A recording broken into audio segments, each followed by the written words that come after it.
ಪಂಜುರ್ಲಿ ದೈವದ ಪರಿಚಯ ಇಡೀ ಪ್ರಪಂಚಕ್ಕೆ ಆಗಿದ್ದು ಕಾಂತಾರ ಸಿನಿಮಾದ ಮೂಲಕ. ಪಂಜಿ ಅಂದ್ರೆ ಹಂದಿ ಅಂತ. ಈ ಎರಡು ಹಂದಿ ಮರಿಗಳು ಹುಟ್ಟಿಕೊಂಡು ಧರ್ಮಸ್ಥಳದ ಸುಬ್ರಾಯ ಘಟ್ಟದಲ್ಲಿ ಇಳಿದು ಬಂದಾಗ ಕಲಿಯುಗ ಪ್ರಾರಂಭವಾಯಿತು ಅನ್ನುವ ನಂಬಿಕೆ ಇದೆ.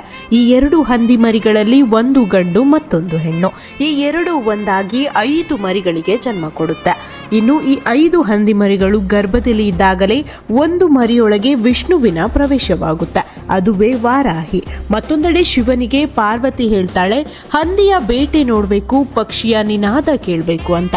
ಶಿವ ಚಿನ್ನದ ಬಿಲ್ಲಿಗೆ ಬೆಳ್ಳಿಯ ಬಾಣವನ್ನಿಟ್ಟು ಹೊಡೆದಾಗ ಸಿರಿಹೊನ್ನೆ ಮರಿಗಳು ಸೃಷ್ಟಿಯಾಗುತ್ತವೆ. ಜೊತೆಗೆ 1000 ಗಿಳಿಗಳು ಹಾಗೂ 1000 ಹಣ್ಣಿನ ಮರಗಳು. ಅದುವೇ ದೇವರ ಕಾಡಾಯ್ತು.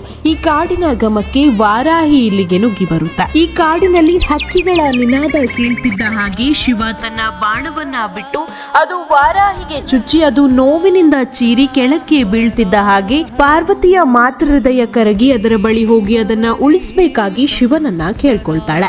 ಆಗ ಶಿವ ವಾರಾಹಿಯನ್ನ ರಕ್ಷಿಸಿ, ನೀನು ಪ್ರಾಕೃತಿಕ ಶಕ್ತಿ. ಈ ಕಲಿಯುಗದಲ್ಲಿ ನಾವು ಬ್ರಹ್ಮ ವಿಷ್ಣು ಮಹೇಶ್ವರರು ಭೂಮಿಯಲ್ಲಿ ಇರೋದಕ್ಕೆ ಆಗೋದಿಲ್ಲ.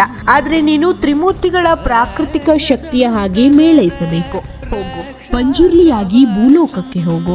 ನಿನ್ನನ್ನು ಆರಾಧಿಸುವ ಭಕ್ತರಿಗೆ 12 ವರ್ಷ ಆಯಸ್ಸು ಹೆಚ್ಚು ಅಥವಾ ಕಡಿಮೆ ಮಾಡುವ ಶಕ್ತಿಯನ್ನ ನಾನ್ ನಿಂಗೆ ಕೊಡ್ತಾ ಇದ್ದೀನಿ ಅಂತಾನೆ ಶಿವ. ಹೀಗೆ ಧರ್ಮಸ್ಥಳಕ್ಕೆ ಮನುಷ್ಯ ರೂಪದಲ್ಲಿ ಬಂದ ಪಂಜುರ್ಲಿ ಧರ್ಮ ದೈವವಾಗಿ ಭಕ್ತರನ್ನ ಕಾಯ್ತಾ ಇಂದಿಗೂ ವಾರಾಹಿ, ಅಣ್ಣಪ್ಪ ಸ್ವಾಮಿ ಹೀಗೆ ಬೇರೆ ಬೇರೆ ಹೆಸರುಗಳಿಂದ ಆರಾಧಿಸಲ್ಪಡುವ ದೈವ. ಧರ್ಮದಲ್ಲಿ ವಜ್ರ ವೈಡೂರ್ಯಗಳು ಬಂದರೆ ಅದು ಮಂಜುನಾಥ ಸ್ವಾಮಿಗಿರಲಿ, ಹಿಡಿ ಕಾಣಿಕೆ ಬಂದ್ರೆ ಅದು ನನಗಿರಲಿ. 70 ಮೆಟ್ಟಿಲುಗಳ ಬೆಟ್ಟವೇರಿ ನಾನು ನಿಲ್ತೀನಿ, ಧರ್ಮವನ್ನು ನಡೆಸಿಕೊಂಡು ಬನ್ನಿ ಅಂತ ಪಂಜುರ್ಲಿ ಹೇಳಿದಂತ ಕಾರಣಕ್ಕೆ ಇವತ್ತಿಗೂ ಧರ್ಮಸ್ಥಳದಲ್ಲಿ 70 ಮೆಟ್ಟಿಲುಗಳ ನಂತರ ಪಂಜುರ್ಲಿ ದೇವಸ್ಥಾನವನ್ನು ಕಟ್ಟಲಾಗಿದೆ.